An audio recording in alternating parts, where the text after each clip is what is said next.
So hello students everyone. शुरुआत करते हैं कहानी से। एक राजा था और उसका कोई फ्रेंड था। तो उस फ्रेंड ने उसको दो बाज गिफ्ट में दिए थे और ये जो राजा था काफ़ी पसंद करता था बाज वगैरह को। तो ही वॉज वेरी एक्साइटेड जब वो बाज उसे मिले। तो वो बाज मिलने के बाद उसने अपने यहाँ का जो ट्रेनर था, मतलब जो उसके बर्ड को ट्रेन करता था या तो पूरे एनिमल्स को ट्रेन करता था, उसको ये बाज दे दिए, दोनों बाज। और एकदम बढ़िया नस्ल के बाज थे, बहुत ही बढ़िया कैटेगरी के थे। तो जब इनको दे दिया और उसको बोला कि इनको बढ़िया से ट्रेन करो और इनको मैं चाहता हूँ कि एकदम जब वो आकाश में उड़े चारों ओर और एक अच्छा सा उनका जो दिखे सब कुछ, इस कलाबाजियाँ करे वगैरह वगैरह। तो उसने उसको दे दिया अपने ट्रेनर को। तो ट्रेनर ने काम करना चालू कर दिया। एक दो महीने के बाद फिर वो उसके पास गया, राजा ट्रेनर के पास है। ट्रेनर को बुलाया और उससे पूछा कि क्या स्टेटस है, क्या करंट पोजीशन है। तो ट्रेनर बोले कि एक तकलीफ है। बोले तकलीफ यह है कि एक तो बहुत बढ़िया कर रहा है, एक जो है वो बहुत ही बढ़िया कर रहा है, मतलब आप जो सोच रहे हो, आपने जो सोचा उससे भी बढ़िया कर रहा है। लेकिन दूसरे के साथ तकलीफ ये है कि मैं 3 महीने से ट्राई कर रहा हूँ पिछले, लेकिन वो अपनी डाल पे से चेंज ही नहीं हो रहा है। वो डाल पे जो बैठा है वहीं पर मैंने बहुत कोशिश कर ली, हर तरह की कोशिश कर ली, लेकिन वो उस जगह से चेंज ही नहीं हो रहा है, वो उठ ही नहीं रहा है वहाँ से। तो मैं समझ नहीं पा रहा हूँ कि क्या कर रहा है। तो राजा बोले सोल्यूशन तो निकालना पड़ेगा। तो एक काम करो, बोले कि अपना ये अनाउंसमेंट कर दो कि कोई अगर उस दूसरे बाज को कर पाया, सब राजा लोग तो राजा लोग रहते, तो अगर उसको भी ट्रेन कर पाया इस तरह से जिस तरह से पहला बाज है, तो फलानी सोने के सिक्के दिए गए, इतने से सोने के सिक्के। तो बोले कि ठीक है हम कर देते, करें अनाउंसमेंट ऐसा। तो एक गरीब सा किसान आया उनके पास, वो बोले मैं ट्राई करता हूँ। बोले तो बोले ट्राई करोगे, आपको कोई पुराना एक्सपीरियंस है? तो बोले नहीं एक्सपीरियंस तो नहीं है, लेकिन मैं ट्राई करता हूँ। बोले तो ठीक है, वो जो ट्रेनर है उसको लेकर के यहाँ पर। तो बोले ठीक है, आप कल आके देखना या परसों आके देखना, 1-2 दिन बाद आके मिलना बोले मुझसे। तो बोले 2 दिन? मैं तो 3 महीने से ट्राई कर रहा हूँ। तो बोले आप आइए तो सही। बोले आप 2 दिन बाद आके देखिए। तो 2 दिन बाद आके देखा तो राजा को भी लेकर आया वो साथ में ट्रेनर, और देखा तो उनको सरप्राइज हुआ कि वो लिटरली वो जो बात जो दिन भर अपने डाली पे बैठा रहता था वो उड़ रहा है आकाश में पहले वाले के जैसा, और उसी का जैसा परफॉर्म कर रहा है। तो बोले कि ऐसा कैसे, ये कैसे पॉसिबल है? तो ये इसलिए पॉसिबल है बोले कि वो अपने डाली पर बैठा था, मैंने वो डाली ही काट दी। मैंने वो डाली ही काट दी तो उसके पास मरता ना क्या करता, उसके पास कोई दूसरा ऑप्शन नहीं था, उसे उड़ना ही था। मतलब वो जो डाली थी वो उसकी कंफर्ट जोन थी, उस कंफर्ट जोन से मैंने उसको हटा दिया। और हम उसी कंफर्ट जोन में सालों साल, हमें मालूम है कि हम वहाँ पर बैठे और वो सबसे डेंजर जोन है, लेकिन उसके बाहर नहीं निकल पा रहे हैं। क्यों नहीं निकल पा रहे हैं? पिछले वीडियो में बताया था, fear of failure. Fear of failure, fail, ठीक है। लेकिन अब फेल को डिकोड करो, फेल की डेफिनेशन चेंज करो, बिकॉज फेल होना ही है। देखो जब तक फेल नहीं होंगे तब तक आगे बढ़ नहीं पाएंगे, ये कंफर्म है। मैं तो चाहता हूँ कि मैं दुनिया में हर रोज फेल हूँ, लेकिन एक साथ में और एक चीज चाहता हूँ कि जब मैं फेल हूँ उस फेल को रिपीट नहीं करूँ। कल मैं नई जगह फेल हूँ, परसों मैं नई जगह फेल हूँ, लेकिन मैं जो आज फेल हुआ हूँ उस फेल को रिपीट ना करूँ। तो फेल का मतलब ही है FAIL का first attempt in learning, FAIL, first attempt in learning. It is a first attempt in learning. और मुझे कोई पूछता है कि सबसे बड़ा गुरु कौन है, सबसे बड़ा गुरु कौन है, तो मैं तो यही कहता हूँ कि एक्सपीरियंस, और एक्सपीरियंस में भी वो एक्सपीरियंस जो बैड है, और बैड एक्सपीरियंस का मतलब फेल्योर। आपका सबसे बड़ा गुरु बैड एक्सपीरियंस है आपका, उससे आप सीखते हो। अगर आप उससे नहीं सीखे तो आप जिंदगी में कभी आगे नहीं बढ़ पाओगे। तो हमने फियर ऑफ फेल्यूर चेक किया था, फियर ऑफ फेल्यूर के आगे बढ़ते हैं। ये तो बहुत बड़ा ड्रॉ है हमारे अंदर कि हम लोग बहुत फियर करते हैं कोई भी चीज़ करने को, कोई भी नई चीज़ करने को, ठीक है, उसको आगे, उसी चीज़ को आगे लेकर जाते हैं। हमारी बॉडी जो है, मतलब हमारा जो शरीर है, कंप्लीट शरीर एंड कंप्लीट अस्तित्व, जो हमारा अस्तित्व है वो 2 चीज़ों पे फंक्शन करता है, एक है माइंड और दूसरा है बॉडी। और माइंड और बॉडी का बहुत जबरदस्त कॉम्बिनेशन है। माइंड बॉडी को ऑर्डर देता है, उसी हिसाब से बॉडी वर्क करती है, या बॉडी में कुछ रहता है वो माइंड को, they are coordinating each other very well. ठीक है, हमको ये पैटर्न डिस्टर्ब करना है, बस हमको हमारे माइंड को हमारे बॉडी से अलग करना है। ये जिस दिन हम अलग कर दिए तो हम कंफर्ट जोन के बाहर निकल जाएंगे और हम लिटरली उस चीज के करीब पहुंच जाएंगे जो हम अचीव करना चाहते हैं। ये कैसा? इसका एक छोटा सा एग्जांपल, कुछ दिन पहले मेरी तबीयत खराब हो रही, शायद एक वीडियो में मैंने बताया भी था, the symptoms were little closer to corona and all that, so doctor has told me to take rest of 7 to 8 days, but I have not taken the rest. Even though he told me to take rest, so at that time what happens कि मेरी body physically fit नहीं थी, मेरी body physically fit नहीं थी, तो उसने, doctor ने मुझे ये कम्युनिकेट किया कि it's better to take rest. ठीक है, लेकिन मेरा माइंड रेडी था काम करने के लिए। ठीक है, मेरा माइंड रेडी था काम करने के लिए, मैंने रेस्ट नहीं लिया, फिर भी मैं रिकवर हुआ, क्योंकि मैंने मेरे बॉडी के फंक्शनिंग को मेरे माइंड के ऊपर जाने नहीं दिया, डोमिनेट करने नहीं दिया।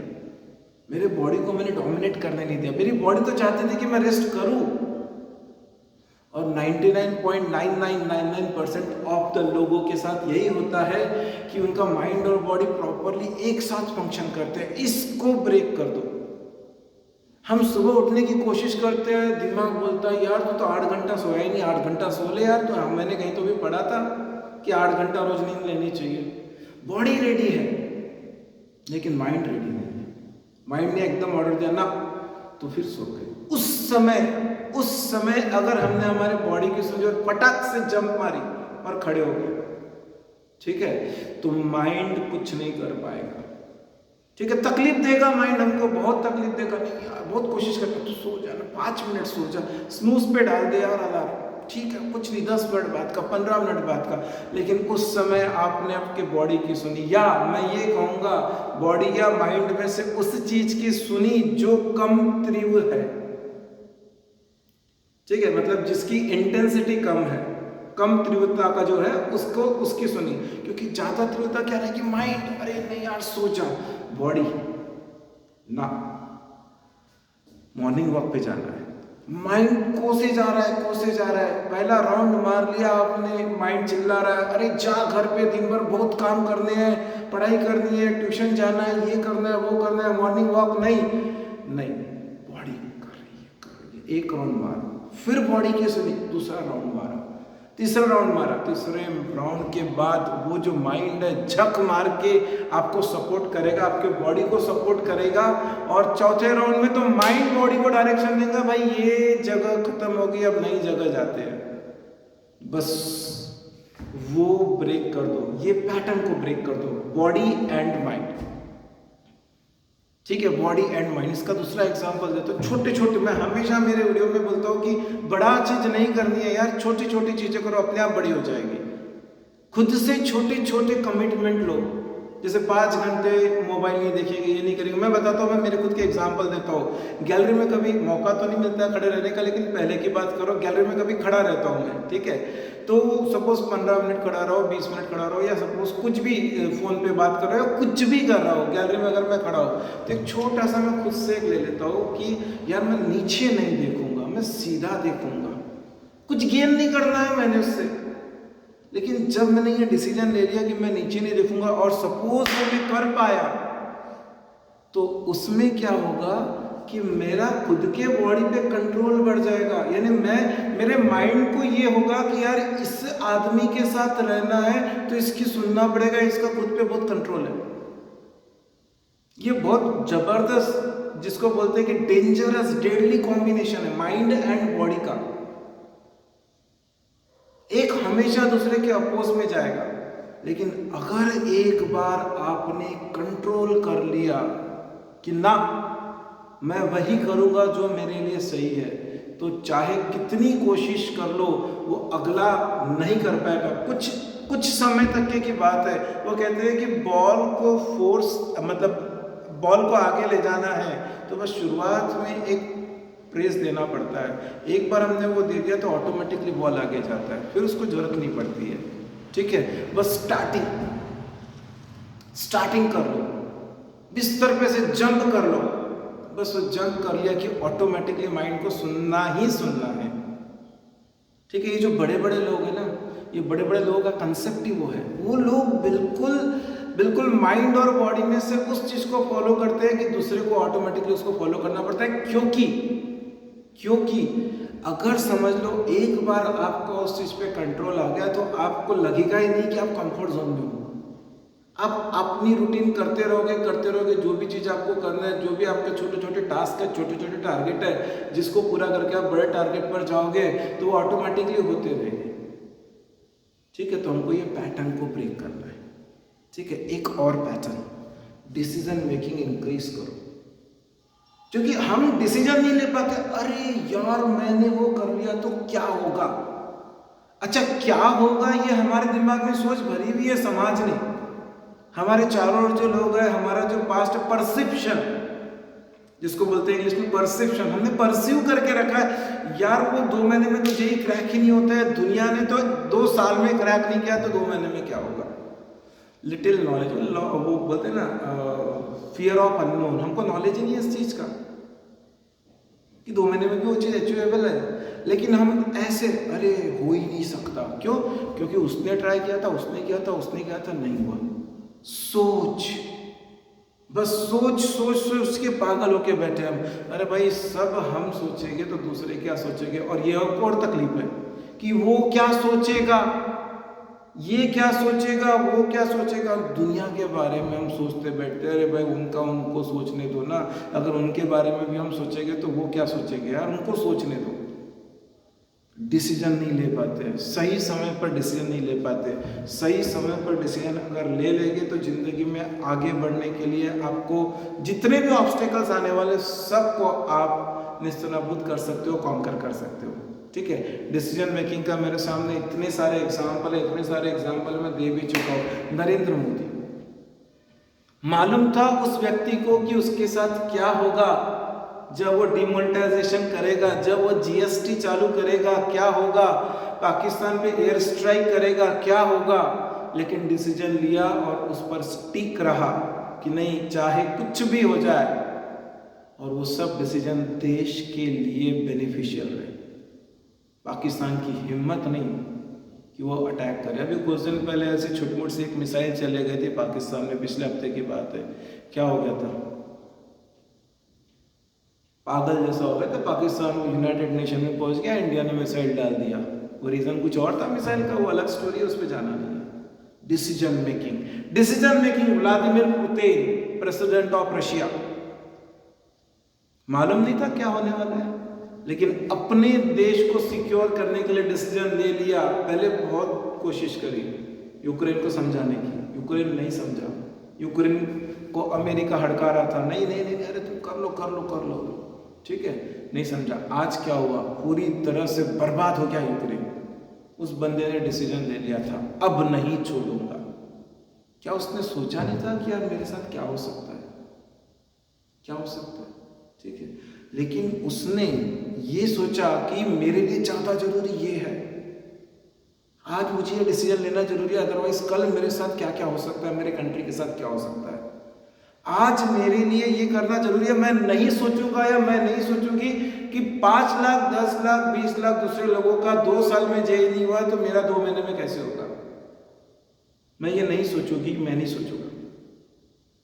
डिसीजन, और डिसीजन के लिए मैं सबसे बड़ा रिवॉर्ड अवार्ड या मेरे जिसको बोल सकते हो कि सबसे बड़े आइडियल है रतन जी टाटा। उनका कोटेशन मेरे दिमाग में हमेशा घूमते रहता है। वो कोटेशन है कि I won't talk about right और wrong decision, I take a decision and then try to make it correct. मैं उस डिसीजन को सही बनाता हूँ। रतन जी टाटा के ऊपर तो जितने वीडियो बनाओ उतने कम है, मेरे फेवरेट है, ठीक है। वो जगुआर, लैंड रोवर जैसी कंपनियों को उन्होंने एक्वायर किया था, जो पूरे वर्ल्ड ने बोला अपने जिंदगी का सबसे गलत डिसीजन लिया। आज देखो जगुआर, लैंड रोवर जो लॉस मेकिंग कंपनी थी उनको प्रॉफिट मेकिंग बना दिया, और खुद की कंपनी जो थी टाटा मोटर्स वो भी टॉप पर चल रही है। रतन जी टाटा के बहुत एग्जाम्पल है। डिसीजन। फिर से वो कोटेशन क्या बोल रहे हैं वो, कि मैं सही या गलत डिसीजन नहीं लेता हूँ, मैं डिसीजन लेता हूँ और फिर उसको सही प्रूव करता हूँ। मैंने डिसीजन ले लिया कि मेरे सामने 2 महीने का टाइम है जेई को क्रैक करने का, आज मेरी स्टेटस, मेरा लेवल यहाँ पर है, लेकिन मैं इस 2 महीने में इस तरह से वर्कआउट करूँगा कि 2 साल 3 साल 4 साल, जो लोग सोचते हैं कि 2 साल में नहीं होता, ड्रॉप लेने के बाद भी नहीं होता, फिर इसने ऐसा किया तो उसका तो हुआ नहीं, वो तो इतना होशियार, अरे सोचो मत, डिसीजन लो और बस उस पर अड़िग रहो और बिल्कुल कंटस्ट वो करना है, मतलब करना है। सो फेल्यूर हो गया एक, दूसरा हो गया डिसीजन मेकिंग। गोल सेटिंग मैंने बताया था, गोल लो और छोटे छोटे, बहुत बड़े नहीं हो गया। वो एक वीडियो में बताया भी था, वैल्यू वाले वीडियो में, कि अगर हम गोल लेते हैं ऐसे जो कि एकदम दूर है, तो ऑब्वियसली हमें अंदर से कुछ मिलेगा नहीं, पोटेंशियल या कुछ फोर्स नहीं मिलेगा कि वो गोल अचीव होगा। ठीक है, हम गोल रखो बड़ा, ठीक है, लेकिन उसके लिए उतना समय भी दो, लेकिन उसको डिवाइड करो छोटे छोटे पार्ट में।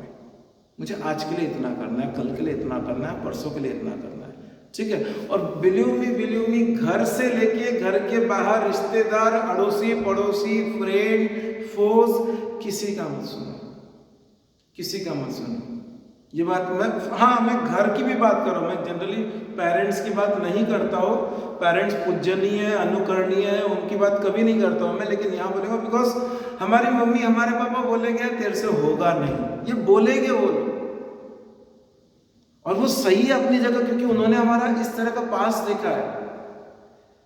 लेकिन आज हम अपने अंदर इस तरह का चेंजेस ला रहे हैं, इस तरह का पॉजिटिव डेवलपमेंट ला रहे हैं कि वो भी जो कल तक के बोल रहे थे, आज बोल रहे थे कि नहीं ना हो, तेरे से नहीं होगा, वो कल देखिएगा अरे ये हो गया, और बिल्कुल साइलेंट, किसी को कुछ बोलने की जरूरत नहीं है। Result, action speaks louder than the words, that is a very important quotation. ठीक है, तो किसी एकदम B deep from others, B deep, ठीक है। कंफर्ट जोन से बाहर निकलने का तरीका है, you need to be deep, because अगर मैंने ऐसा किया तो वो थॉट प्रोसेस आ जाएगी, अरे एक्सपीरियंस तो ऐसा कहता है कि ये पॉसिबल नहीं है। वो एक 8th स्टैंडर्ड की साइंस की बुक के अंदर एक चैप्टर था बायोलॉजी का, एज ऑफ एडोलसेंस, ठीक है। मैं वो बच्चों को जब पढ़ाता हूँ वो चैप्टर, तो हमेशा एक एग्जांपल देता हूँ कि वो कहते हैं ना कि हार्मोनल चेंजेस आते हैं जब पॉवर्टी रीच करती है 12-13 ईयर्स ऑफ एज का जब लड़का या लड़की होती है तब, ठीक है। मैं तो वो जब बताता हूँ तो मैं तो बच्चों को यही बोलता हूँ कि 5 साल की बने रहो। 5 साल का बच्चा सामने वाले को पत्थर में फेंक के मार देता है, सोचता नहीं है। लेकिन एक 12 साल का 13 साल का लड़का या लड़की बहुत सोचते हैं ऐसा होगा तो कैसा, वैसा होगा तो कैसा, ठीक है। अपने बचपने में रहो, एडल्ट मत बनो,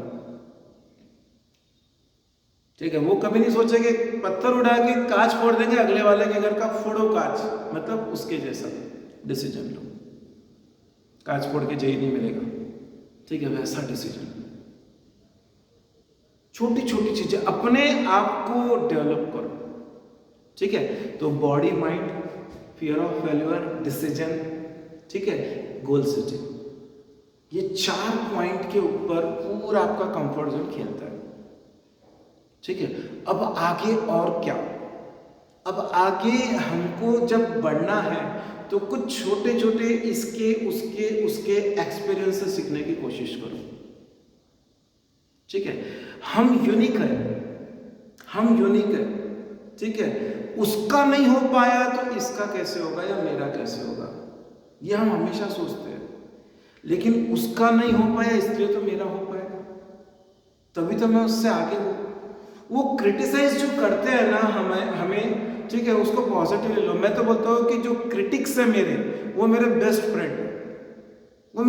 फ्रेंड है, बिकॉज जो क्रिटिक्स है वह यह मानते हैं कि मैंने ऐसा कर दिखाया तो इसके पीछे ये रीजन है, मतलब वो मुझे हमेशा ये बोलते हैं कि भाई हम तेरे से पीछे हैं, इसीलिए तो वो जलते हैं और ऐसे क्रिटिसाइज करते हैं, हमें जलते हैं, ठीक है। और कभी कभी वो क्रिटिसिज्म बहुत अच्छा रहता है, उस क्रिटिसिज्म पे हमको काम करने का भी मौका मिल जाता है, जाने अनजाने में हमें उस क्रिटिसिज्म पे काम करने का मौका भी मिल जाता है। मुझे हमेशा वो एग्जाम्पल याद आता है एकलव्य द्रोणाचार्य का।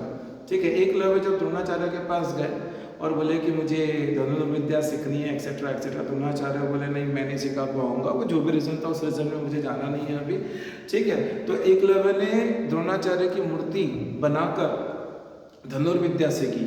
ये वो समय है कि आजकल के तो गुरु भी वैसे नहीं रहे, ठीक है।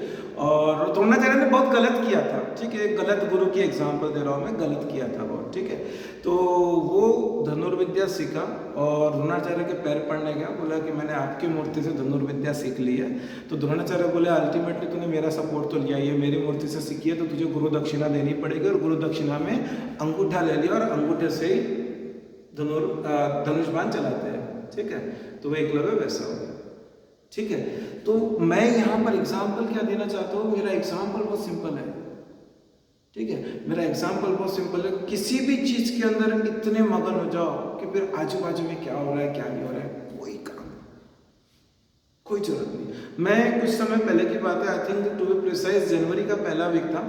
मैं थोड़ा सा रिलीजियस टाइप का पर्सन हूँ, तो पूजा पाठ बहुत करता हूँ, सुबह का काफ़ी समय मेरा पूजा पाठ में जाता है। और ये किसी को लगेगा काफ़ी रिलेवेंट सा एग्जाम्पल है, बट मैं हर वो एग्जाम्पल देने की कोशिश करूँगा जिससे कहीं ना कहीं वो आपको सपोर्ट करे, ठीक है। तो एग्जाम्पल बड़ा सिंपल सा है कि मुझे करीब करीब वीक में या 3-4 दिन में फूल मार्केट से परचेस करके लाने पड़ते, भगवान की पूजा वगैरह जब करता हो तो। एक दिन उस समय मैंने सोचा यार मैं फूल, अब देखो बड़ी बात नहीं 20 रुपीज़ के फूल लाना, it's not a big deal, ठीक है। लेकिन मैं सोचा क्या मैं घर में जो इतने झाड़ पेड़ है उसी को अच्छे से वर्कआउट करूँ प्रॉपरली, तो क्या वो घर में ही पूरे फूल नहीं आ सकते, ये मैंने उस समय सोचा था, ठीक है। और मैं उस पर बैठ गया काम पर, ठीक है। वो दिन है, आज का दिन है, मुझे बाहर से फूल लाने की जरूरत नहीं पड़ी, बाहर से फूल लाने की जरूरत नहीं पड़ी। करीब मेरे घर में 35 to 40 प्लांट है, ठीक है, कुछ फूल के हैं कुछ दूसरे हैं, ठीक है। उसके ऊपर भिड़ गया काम करना, रोज कभी ना कुछ इसमें ये जरूरत पड़ती वो जरूरत पड़ती, चेंज करना पड़ता है। अभी कुछ दिन पहले मेरे घर के जो प्लांट है सूख रहे थे, बिकॉज अभी गर्मी चालू हो गया ना वाला, ठीक है। मुझे टेंशन हो गया, अरे यार ये सूख रहा है, ये कैसे हो सकता है, ठीक है। वो फूल देना बंद कर दिया। तो कुछ वो मिट्टी रहने के लिए मैं एक नर्सरी में गया, तो नर्सरी वाले ने बताया कि आप कौन से टाइम पे पानी डालते हो। मैं बोला यार मैं इस टाइम पर पानी डालता हूँ जब मुझे फुर्सत मिलती है, मतलब झाड़ों में पानी डालना मेरी प्रायोरिटी नहीं है, ठीक है। मैं 10 बजे 11 बजे सुबह कभी फुर्सत मिलती है तो डालता हूँ, बोले गलत। कभी कभी 3 बजे डालता हूँ दोपहर को, तो बोले गलत है। आपको झाड़ों में पानी डालना है तो बोले अभी गर्मी का सीजन है, देखो किससे भी सीखा जा सकता है, तो आप बोले अर्ली मॉर्निंग डालो, 6-7 बजे डालो, ठीक है, या करीब करीब 6 बजे शाम को डालो, ठीक है। देखो अगर कोई दूसरा रहता अरे सुबह उठ के कौन डालेगा, ठीक है।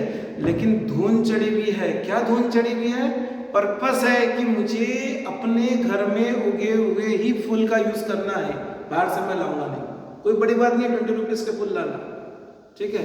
लेकिन नहीं, जैसे उसने बोला वाह मुझे एक और रीजन मिल गया सुबह जल्दी उठने का, मुझे सुबह जल्दी उठने का एक और रीजन मिल गया। मैं 5 बजे उठता हूँ, 15 मिनट्स लगते हैं वो 30-35 झाड़ों का पानी डालने में, तो मैं 4:45 को उठूंगा।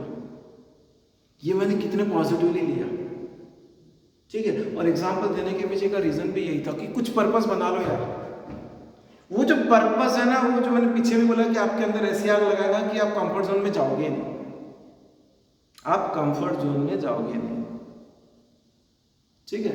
तो कहने का मतलब मेरा यही है कि कंफर्ट जोन से बाहर निकलने के 1000 तरीके हैं, ठीक है। वो 1000 में से अगर आपने कुछ जो इस वीडियो में डिस्कस करे उसका यूज कर लिया, definitely you will conquer all the obstacle coming in your path to reach your ultimate goal. अंत में एक वो वल्चर की स्टोरी बताऊंगा मैं, वल्चर की। वल्चर जो है, एक वल्चर का ग्रुप था, ठीक है। तो वो वल्चर का ग्रुप ऐसे घूमते घूमते घूमते एक आइलैंड पर आया, ठीक है।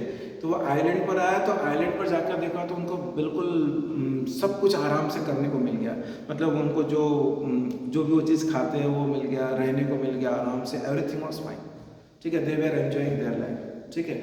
वो इतने एंजॉय करने लग गए अपनी लाइफ को कि वो उड़ना भूल गए, वो उड़ते ही नहीं थे। कौन मेहनत करेगा जब आराम की जिंदगी जी रहे, कौन मेहनत करेगा जब आराम की जिंदगी जी रहे, ठीक है। समय बीतते गया बीतते गया बीतते गया, ठीक है। एक ओल्ड वल्चर जो उसमें से था, हम जनरली बड़े बुजुर्ग लोगों की बातें सुनते नहीं हैं, लेकिन ये स्टोरी से समझ लेना। तो वो ओल्ड वल्चर था, ये बोले यार ये ठीक नहीं है, जो चल रही है हमारी परिस्थिति ये ठीक नहीं है, इससे हम जो हमारा जो जिंदगी में आने का लक्ष्य है वो हमारा अधूरा है। हम वल्चर लोग हैं, हमको अपने जो प्रेज है, मतलब उनका जो खाना है उसके लिए भटकना पड़ता है, उड़ना पड़ता है, कुछ ठोकरें खानी पड़ती है वगैरह वगैरह। यहाँ पे इनको कोई तकलीफ नहीं थी, न बारिश की थी ना धूप की थी, सब कुछ बढ़िया चल रहा था। वो उल्टा उनका उड़ना बंद हो गया था। तो बोले यार, बोले ये ठीक नहीं है, हमें घर चलना चाहिए वापस जहाँ से हम आए थे। तो सब लोग उसके ऊपर हंसने लगे, यार ये क्या है, इतनी अच्छी ज़िंदगी कौन छोड़ेगा, एक्सेट्रा एक्सेट्रा। वो बोले ठीक है मैं तो जाता हूँ भाई, ठीक है। वो चले गए। फिर उसकी एक समय उम्र हो गई, उम्र हो के फिर उसको ऐसा लगा कि यार अब एक बार अपने रिश्तेदारों को मैं मिल लेता हूँ, मैं मरने वाला हूँ, ठीक है। तो वो बहुत लंबा सफ़र तय करके वापस उस आइलैंड पर आया। तो वहाँ पर आकर देखा तो एकदम उसका ही वॉज सरप्राइज, ठीक है। सब के सब वहाँ पर लिटरली खून ही खून फैले हुआ था, ठीक है। या तो मैक्सिमम वल्चर मर चुके थे, गिद्ध बोलते हैं वल्चर को हिंदी में, या तो मैक्सिमम मर चुके थे या तो on the verge of collapsing, ठीक है, मरने वाले थे, लहूलुहान थे। तो जो एक जिंदा था उसके पास गया, बोले भाई ये कैसे हुआ। तो बोले हमने आपकी बात नहीं सुनी, हमने बहुत बड़ी गलती करी। बोले आप गए, बोले यहाँ से कुछ दिनों बाद, सब कुछ दिनों तक के तो सब ठीक चल रहा था, कुछ दिनों बाद बोले एक जहाज़ आया, उस जहाज़ में जो लोग थे उन्होंने उस जहाज़ में बहुत सारे शेर थे, वो शेर को इस आइलैंड पे छोड़ दिया, ठीक है। अब जब वो शेर आइलैंड पर आया, कुछ दिन तो उन्होंने कुछ नहीं किया। देखो ध्यान दो, ये बहुत इंपॉर्टेंट पॉइंट है। कुछ दिन तो उन शेरों ने कुछ नहीं किया, क्योंकि उनको मालूम है हम वल्चर तो और हम उड़ जाएंगे। लेकिन यहां से खींचना जो मैं बताना चाहता हूँ, पूरी स्टोरी का क्रक्स यहाँ पर है, ठीक है। लेकिन जब उन्होंने कुछ दिनों बाद देखा कि ये तो उड़ ही नहीं सकते, तो उन्होंने हमको खाना चालू कर दिया। उन्होंने हमको खाना चालू कर दिया और धीरे धीरे करके हमको सबको खत्म कर दिया, ठीक है। तो कैटरपिलर जब संघर्ष करके अपने वेब से बाहर आता है तभी उसकी जिंदगी सक्सेसफुल रहती है। किसी ने वो वेब ऐसे ही तोड़ दिया तो कैटरपिलर खत्म।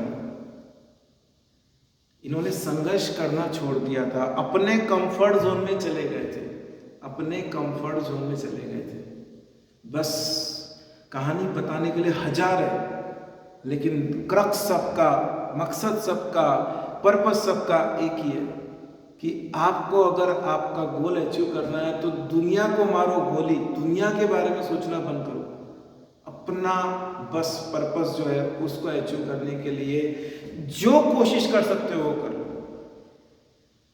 छोड़ दो कहाँ क्या चल रहा है, कहाँ क्या नहीं चल रहा है। अंत में एक finally rarest of the rare की स्टोरी ध्यान में आई है, अभी बताना चाहूँगा। अमेरिका में रेयरेस्ट ऑफ द रेयर की स्टोरी मतलब ये बायोग्राफी रहती है किसी की, और वो अपना एक्सपीरियंस शेयर करते हैं, जो कि वन ऑफ केस रहता है, ठीक है। वो बोल के मैं ख़त्म करूँगा इस वीडियो को। और ये सही ना कहीं टच करेगी। ये एक्चुअली कंफर्ट जोन से ज़्यादा समर्पण को लेकर है, किसी के प्रति समर्पण, किसी के प्रति मतलब मेल फीमेल की बात नहीं कर रहा हूँ मैं, वो वीडियो कभी और बनाऊंगा, वो भी जरूरी है। लेकिन यहाँ पर समर्पण मतलब अपनी ड्यूटी को लेकर, और कंफर्ट जोन आता ही है। एक डॉक्टर था, डॉक्टर की बायोग्राफी है। डॉक्टर बोले कि बहुत ज़्यादा ज़बरदस्त डॉक्टर था वो मतलब इतना ज़्यादा डेडिकेटेड था अपने प्रोफेशन को लेकर कि रात को 1 बजे 2 बजे भी किसी क्लाइंट का कॉल आता था, किसी पेशेंट का कॉल आता था तो जाता था दौड़ के। बहुत फेमस डॉक्टर था वो, अमेरिका का। ये ट्रूथ है, स्टोरी नहीं है, ठीक है। तो बहुत फेमस था, कभी भी जाता था वो, कभी भी किसी ने बुलाया तो जाता था। ये नहीं देखता था कि मैं कितने बजे घर पर आया हूँ, फिर कितने बजे जाना पड़ रहा है, ये घड़ी वड़ी कुछ नहीं देखता था। उसे लगता था ये समर्पण है, ये मेरी ड्यूटी है, मैं डॉक्टर हूँ, ठीक है। तो एक बार की बात है कि वो शाम को 6 साढ़े 6 बजे घर पर पहुंचा, ठीक है। शाम को 6 साढ़े 6 बजे 2 दिन का काम निपटा के घर पर पहुंचा। जहाँ पर भी गया था पेशेंट को देखने, 2 दिन बाद घर पर पहुंचा, थक हार के खाना वगैरह खा के सो गया था। रात को फ़ोन आया 12 साढ़े 12 बजे, ठीक है। अभी बेचारा सो गया था, थक हार के था। उसके वाइफ ने फ़ोन उठाया और किसी ने कोई पेशेंट था, बोला ऐसा है वैसा है, टेम्परेचर है ऐसा वैसा। तो उसकी वाइफ ने ऐसे ही बोल दिया कि ठीक है आप एक काम करो, वो ठंडा कपड़ा करके बर्फ़ का पानी यहाँ पे सिर वेर पे लगा दो, तो ऐसा कर दो। तो भी वो सामने वाला बहुत मतलब बहुत ज़्यादा ये हो गया था, जो भी पेशेंट के साइड का था, नहीं नहीं बोले डॉक्टर साहब को आना ही पड़ेगा ऐसा वैसा। तो उसकी वाइफ चिढ़ गई, बोले नहीं, बोले वो अभी तो आया है, बोले उनको आराम तो करने दो। ये एकदम से डॉक्टर ने सुन लिया, सो के उड़ गया, नींद खुल गई, ठीक है। तो उसने सुन लिया, उसने बात किया उनसे, वो बोले ठीक है मैं आता हूँ। वो चला अपनी ड्यूटी पे, ठीक है। तो जब वो जा रहा था, ये ट्रू स्टोरी है, ठीक है, जब वो जा रहा था तो एक सुरंग क्रॉस करनी पड़ती है, जो ऑन द वे था एड्रेस वगैरह लेने के बाद एक सुरंग क्रॉस करनी पड़ती है। तो जब वो सुरंग क्रॉस करने जा रहा था तो उसको रास्ते में एक आदमी मिला, अंधेरा था अंदर सुरंग के अंदर, टनल, ठीक है, अंधेरा था। तो एक आदमी मिला, उसने बोला कि भाई मेरी स्मोकिंग कर रहा होगा वो, बोले मेरी सिगरेट जला दो, उसके पास माचिस होंगे। तो उसने ठीक है 1 मिनट रुका, अपने उसके पास माचिस होगी, लाइटर होगा, जो भी होगा, सिगरेट जला दिया, निकल गया, ठीक है। वहाँ से निकल गया, ऐसा उसको देखा एक बार और निकल गया। फिर वो अपना काम पर ड्यूटी निभाया, ड्यूटी निभा के वापस वो आने लगा, वापस से वो व्यक्ति सुरंग में मिला। तो उसने फिर से बोला कि मेरी सिगरेट जला दो। तो इसने फिर से रुका, इसके पास जो भी माचिस होगी, लाइटर होगा, उसने जला दिया, निकल गया, ठीक है। अगले दिन मॉर्निंग में उसको फ़ोन आया, क्या फ़ोन आया, उसके ऑफिस से। उसके ऑफिस का जो मेडिकल स्टाफ था, एक ऑफिसर था ये डॉक्टर का, तो उसका किसी का फ़ोन आया कि बोले ऑफिसर का कल एक्सीडेंट हो गया, किसी ने उसको मार दिया, मतलब काफ़ी इंजोर कर दिया, ठीक है, इंजोर कर दिया, और वो अभी हॉस्पिटल में आपकी सख्त ज़रूरत है। तो ये दौड़ता दौड़ता दौड़ता वहाँ गया और उसके इलाज करने लगा उसको, और उससे स्टोरी पूछ लिया, भाई तकलीफ क्या थी तेरे, क्या हुआ था। तो बोले वो ऐसा हुआ था कि कल मैं कुछ काम से अकेला जा रहा था, तो एक सुरंग में गया, सुरंग में एक आदमी मिला, वो आदमी ने, वो एक लुटेरा था, वो एक डाकू था, उसने बोले मुझे बहुत मारा, बोले मेरा सब कुछ छीन गया, लूट लिया। तो बोले लेकिन बाद में उसको पकड़ लिया गया, वो अभी जेल में। तो ठीक है, बोले मैं उस आदमी से मिलना चाहता हूँ। तो जब ये उस आदमी से मिला तो ही वाज शॉक, अरे बोले ये तो आप, ये तो वही व्यक्ति है जो मुझे मिला था कल सुरंग में। तो इसने डॉक्टर ने उस डाकू लुटेरे को पूछा, भाई तुझे तकलीफ क्या थी, मैं भी तो वही था, तूने मुझे नहीं लूटा, इसको लूट लिया। तो साथ में लेकर जाना। उस चोर लुटेरे डाकू ने क्या बोला, बोले मैं सिर्फ उसको लूटता हूं जो अकेला है, जो अकेला है, ठीक है। तो ये सोच में पड़ गया, भाई मैं भी तो अकेला ही गया था, ठीक है। फिर इसने सोचा अपने दिमाग में, ना मैं अकेला नहीं था, ठीक है। इसका जो समर्पण था अपने प्रोफेशन को लेकर, ध्यान देना ये बहुत इंपॉर्टेंट चीज बोल रहा हूँ, मजाक में मत उड़ाना। इसका जो समर्पण था अपने प्रोफेशन को लेकर, ठीक है, वो उसके साथ था। उसे कहते हैं the supreme power, the divine power, the divine power. वो लुटेरे को नहीं मालूम था इसके बारे में, लेकिन वो हिम्मत नहीं कर पाया इसको लुटने की। तो इस कहानी सच्चाई को समझो, उसको अंदर से वो किसी ने रोका, नहीं भाई इस व्यक्ति को कुछ मत कर, इस व्यक्ति को कुछ मत कर। अब वो बोलने के लिए वहां उसने बोल दिया जेल में कि भाई मैंने इसलिए नहीं किया क्योंकि मैं अकेले को लूटता हूं। तुम अकेले नहीं थे, 2 लोग थे, दूसरा कौन, द डिवाइन पावर। अगर आप किसी चीज को लेकर समर्पित हो, अपने ड्यूटी को लेकर डेडिकेटेड हो, तो दुनिया की कोई ताकत आपको आपके गोल को अचीव करने से नहीं रोक सकती, क्योंकि आपके साथ ईश्वर की शक्ति है। डिवाइन पावर मतलब भगवान की शक्ति है, और वो हर उस व्यक्ति के साथ है जो अपने ड्यूटी को लेकर कंटस्ट है। मैं मेरा एग्जांपल देता हूँ, 10th स्टैंडर्ड का रिजल्ट आया टर्म 1 का, ठीक है। मुझे ऑनलाइन जो बच्चे मेरे, जिनको मैं ऑनलाइन कोचिंग करता हूँ और ऑफलाइन कोचिंग करता हूँ, ठीक है, बहुत बढ़िया परफॉर्मेंस दिया। मीन्स मैथ्स में तो नियरली सभी का आउट ऑफ है, 40 आउट ऑफ 40। साइंस में भी 40 में से 39 या 38 है, कुछ क्वेश्चन एक तो ऐसे आगे पीछे आ गए थे, ठीक है। स्कोर काफ़ी अच्छा आया, और मुझे सब जो लोग मुझे पहचानते उन्हें मालूम है, मैं कभी डिस्प्ले करता हूँ या फिर उसका बोर्ड लगाता हूँ एक्सेट्रा एक्सेट्रा नहीं। 99.5% तक बच्चों को मार्क मिले हैं, ऑनलाइन के और ऑफलाइन के बच्चों को भी 98 वगैरह % मिले हैं, ठीक है। और खास करके मेरे सब्जेक्ट में तो ब्रिलियंट है, मैथ्स में आउट ऑफ है, साइंस में 38 39 आउट ऑफ 40, ठीक है। फिर भी ये समर्पण है। देखो ये मार्क मैंने कि मैं एक्स्ट्रा ऑर्डिनरी ब्रिलियंट पढ़ाता हूँ etcetera etcetera, I am again a common teacher. I personally believe that I am just a common teacher, but student used to say something that's a different story, but I personally believe for me like that, ठीक है। लेकिन मेरा समर्पण बहुत ज़्यादा है, ये सभी को मालूम है, ठीक है। वो समर्पण से रिजल्ट आते हैं, कहीं ना कहीं से एक ब्लेसिंग आती है, ये बात ध्यान में रखना, ठीक है। अब लोग बोलने के लिए कुछ, जो शुरुआत किया था आज, लोग बोलने के लिए कुछ भी बोलेगा, अरे एमसीक्यू पेपर तो था तो उसमें मार्क मिले तो कोई बड़ी बात थोड़ी है। भाई साहब, नीट में भी एमसीक्यू पेपर रहता है, जेई में भी एमसीक्यू पेपर रहता है, जितने भी कॉम्पिटिटिव एग्जाम है सब में एमसीक्यू पेपर रहता है, ठीक है। और एमसीक्यू पेपर था तो सभी बच्चे को उतने परसेंटेज क्यों नहीं मिले, सभी बच्चों को उतने मार्क क्यों नहीं मिले? अगर मैं इसके ऊपर स्टिक हो जाता और उन लोगों को रिएक्ट करने लगता तो मैं जिंदगी में कभी आगे नहीं बढ़ सकता, बिकॉज वो इस तरह की बातें करके ये बोलना चाहते हैं कि वो मेरे से बहुत पीछे है, उन्हें किसी न किसी टाइप की जेलसी फील हो रही है, ठीक है।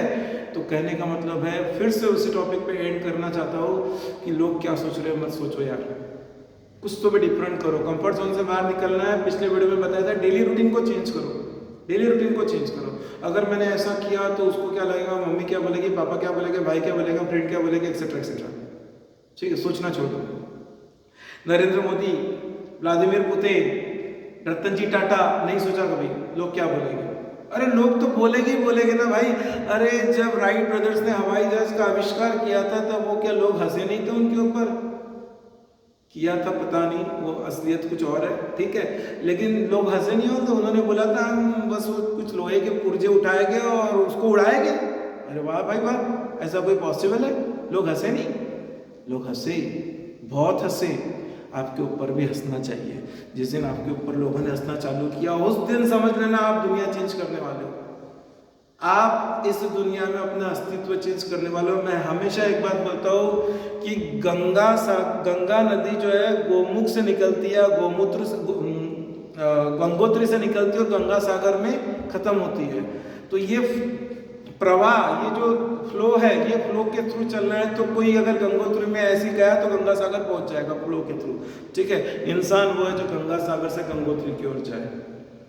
हमेशा हमेशा दुनिया से अपोजिट चलो भाई, आगे बढ़ता है। 99.9999% लोग आगे नहीं बढ़ते, 0.0001% ही लोग दुनिया को बदलते हैं, ठीक है। तो अगर हम कौन से कैटेगरी में आना चाहते हैं ये हमारे ऊपर डिपेंड है, चॉइसेस आवर्स, ठीक है। सो एंड में जो हमारा सबसे बड़ा ड्रॉबैक है कंफर्ट जोन के लिए, फियर, FEAR, ठीक है, उसको डिकोड कर रहा हूं, FEAR, forget everything and run. FEAR, fail का मैंने बताया, first attempt in learning, fear, forget everything and run. मैं हमेशा बोलता हूँ मुसीबत अगर आई तो भाग लो means run away, forget everything and run, ठीक है। और दूसरा फियर का लॉन्ग फॉर्म FEAR, ठीक है, मैं लिख देता हूँ, forget everything and run, FEAR, forget everything and run. ये वो लोग हैं जो गिव अप कर रहे हैं, जा रहे हैं, फॉरगेट एवरीथिंग एंड रन, भग जाओ, कोई मतलब नहीं, हमसे नहीं होना है, ठीक है। फेस एवरीथिंग एंड आर से डिसाइड कर लेना, ठीक है। फेस एवरीथिंग एंड आर से डिसाइड कर लेना क्या बनना है, ठीक है। अब ये भी मैं आपके ऊपर छोड़ रहा हूँ कि आर से क्या होगा, ठीक है। That's it, that is for the video. एक लास्ट वीडियो बनेगा इसके ऊपर और वो कंक्लूडिंग रहेगा कंफर्ट जोन के ऊपर। I hope that you guys are really liking these videos because I am getting quite remarkable comments and that really gives me what we can say that the inside intensity to just put forward all my knowledge regarding this particular topic. And after this last video which I am going to put on this, we will start with some new concept again on the motivational front. I always ask student to give back their feedback so that I can just start on that. मुझे already एक feedback मिल चुका है काफ़ी बच्चों से कि relationship के ऊपर वीडियो बनाना ज़रूरी भी है, वो काफ़ी बच्चों का डिस्ट्रैक्शन आ जा रहा है, तो डेफिनेटली नेक्स्ट सीरीज में रिलेशनशिप के ऊपर लूँगा। Thank you very much.